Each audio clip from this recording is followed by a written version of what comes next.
Imagine waking up one ordinary morning, going about your daily routine, when suddenly the sky splits open and massive cylinders begin crashing to Earth. Not meteors, not accidents, but vessels carrying an intelligence far superior to our own, with one simple goal: to take our planet for themselves.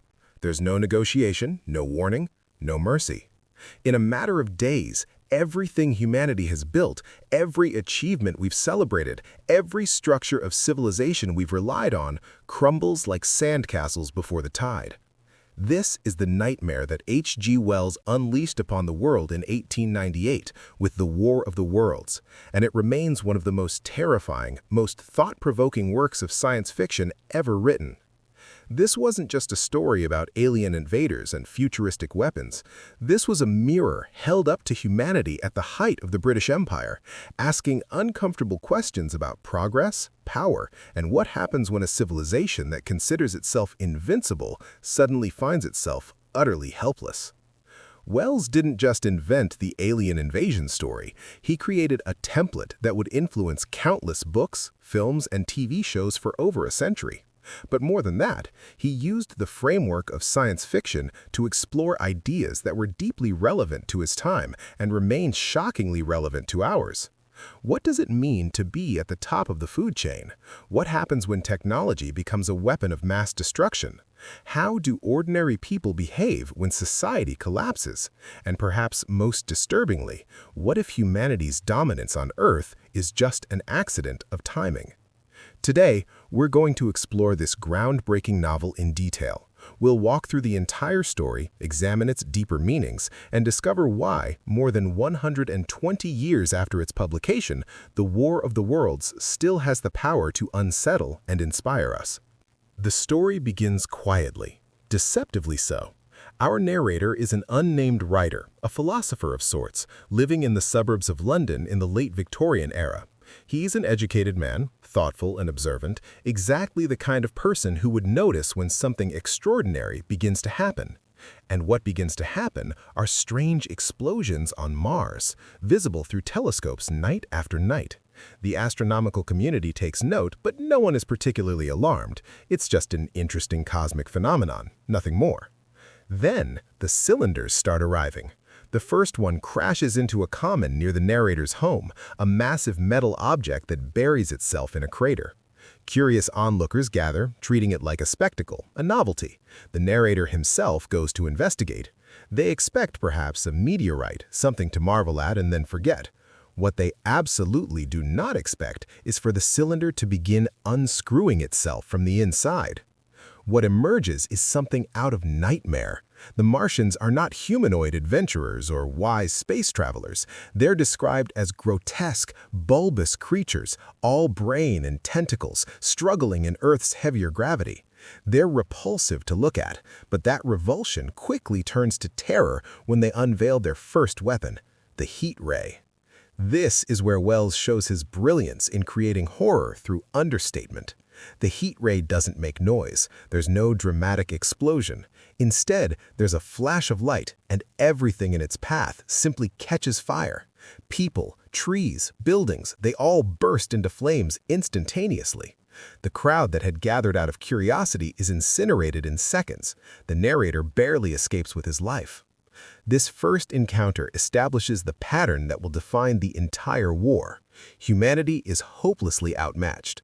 The military is called in. Soldiers with artillery, the finest weapons the British Empire can muster, surround the crater.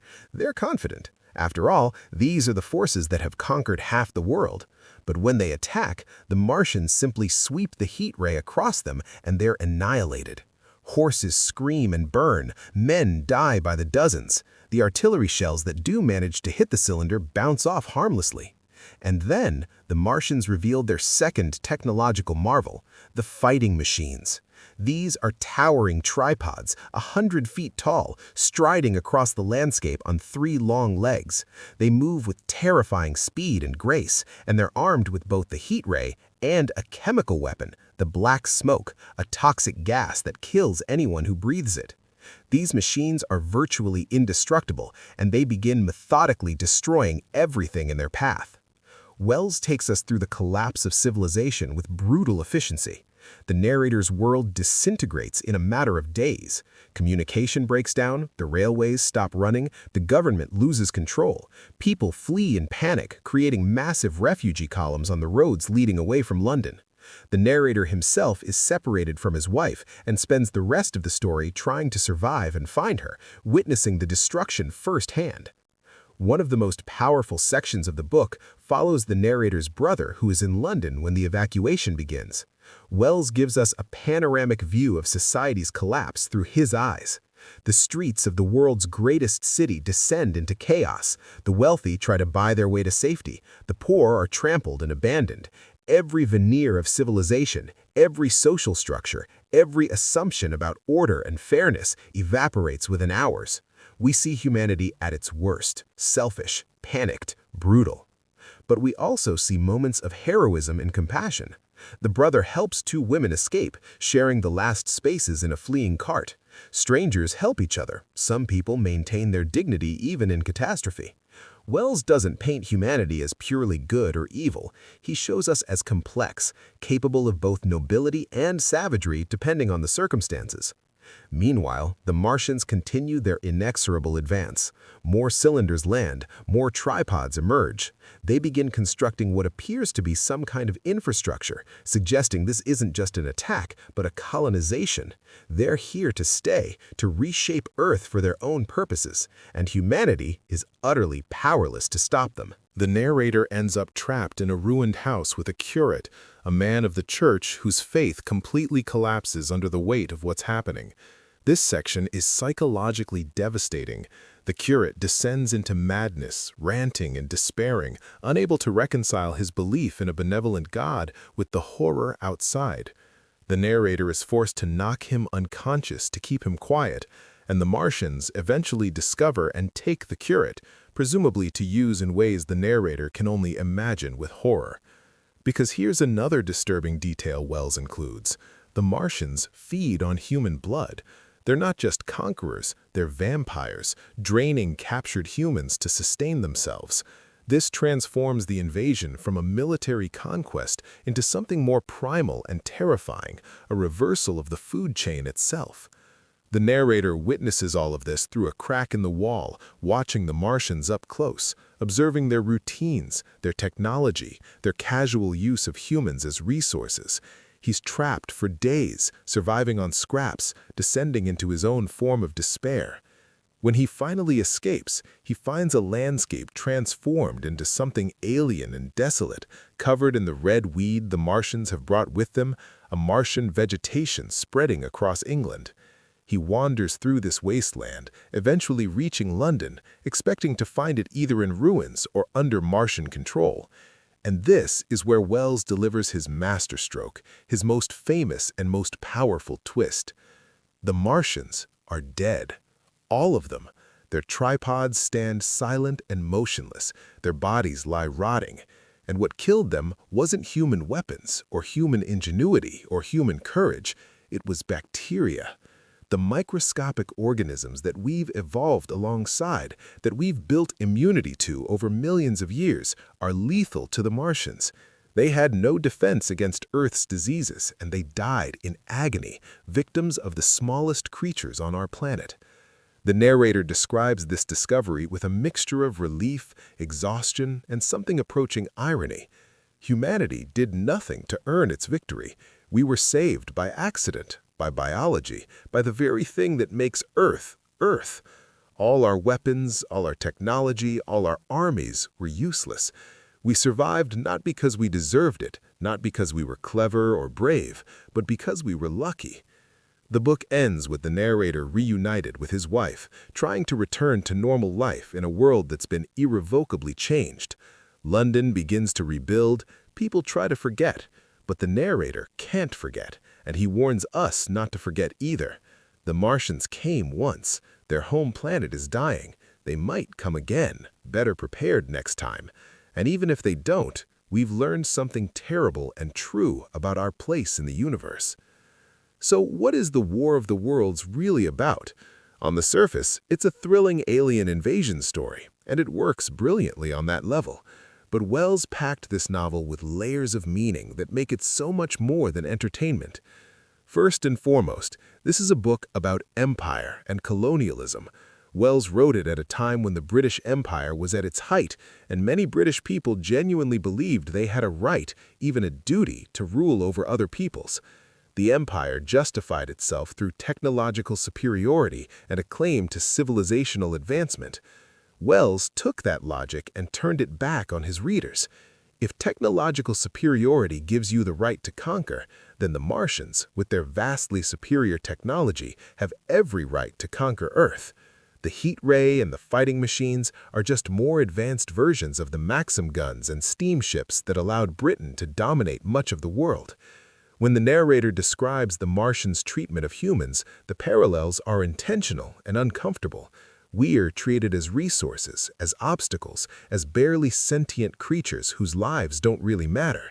This is exactly how colonial powers treated indigenous populations. Wells is forcing his readers to see themselves from the outside, to experience what it feels like to be on the receiving end of conquest. The book is also about the fragility of civilization. Wells shows us how quickly everything we take for granted can collapse. The trains stop running, the police disappear, the government evacuates, money becomes worthless, social hierarchies dissolve. Within days, London goes from the capital of the world's greatest empire to a burned-out ruin inhabited by survivors scrounging for food. The message is clear. Civilization is a thin veneer, and it doesn't take much to strip it away. This connects to another major theme, the illusion of human supremacy. Victorian England was deeply invested in the idea of progress, the notion that humanity, and particularly British humanity, represented the pinnacle of evolution and achievement. Wells demolished that comforting lie. We're not at the top of any ladder. We're not the inevitable endpoint of progress. We're just one species among many, and we're vulnerable in ways we don't even understand. The fact that bacteria save us rather than our weapons or our intelligence is Wells making this point as forcefully as possible. There's also a profound exploration of faith and meaning in crisis. The curate's breakdown represents the collapse of religious certainty in the face of cosmic horror. How do you maintain faith in divine providence when tentacled monsters from another planet are draining human blood? How do you believe in humanity's special place in creation when we're clearly not special at all? Wells doesn't offer easy answers, but he takes these questions seriously. And finally, there's a theme that's become even more relevant with time: our relationship with technology. The Martians are defeated by nature, by biology, by the organic world they tried to ignore or overcome. There's a warning here about hubris, about believing that technology can solve everything or protect us from all threats. The Martians' superior technology made them powerful, but it also made them vulnerable because they had no connection to the natural world they were trying to conquer. As we come to the end of our journey through the War of the Worlds, I want to leave you with what I think is the book's most powerful and enduring insight. It's easy to read this as a story about humanity's triumph, about how we survived an alien invasion, but that's not what Wells wrote. He wrote a story about how we got lucky. We didn't earn our survival. We didn't outsmart the Martians. We didn't defeat them through courage or ingenuity. We just happened to have bacteria they didn't have immunity to. This is a profoundly humbling message, and it's one that cuts against everything we like to believe about ourselves. We want to think we're special, that we're in control, that we deserve our dominant position on this planet. Wells says no, you're not special, you're not in control, and you definitely don't deserve dominance. You're just lucky, and luck runs out. But here's the thing, there's a kind of wisdom in accepting that.